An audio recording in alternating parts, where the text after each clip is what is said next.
ఇవాళ రేవంత్ రెడ్డి గారు చేయాల్సిందల్లా ఒక్కటే, జేబుల కత్తెర పెట్టుకొని తిరుగుతున్నాడు. ఆయన కత్తెర పెట్టుకొని తిరుగుతుంటే జేబు దొంగ అనుకునేటోళ్ళు జేబు దొంగ కాదు నేను అంటలేను. కత్తెర పెట్టుకొని తిరుగుతుంటే ఎక్కడ కేసీఆర్ కట్టిన ఫ్లైఓవర్ ఉంటే అక్కడ పోయి రిబ్బన్ కట్ చేస్తాడు, కేసీఆర్ కట్టిన బిల్డింగ్ ఉంటే పోయి రిబ్బన్ కట్ చేస్తాడు.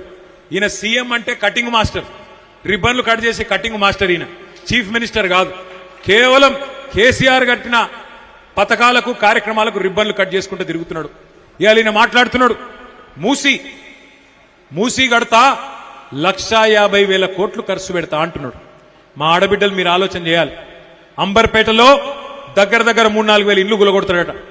3-4 వేల ఇండ్లు గులగొట్టి అంబర్పేటలో మూసీ కడతా.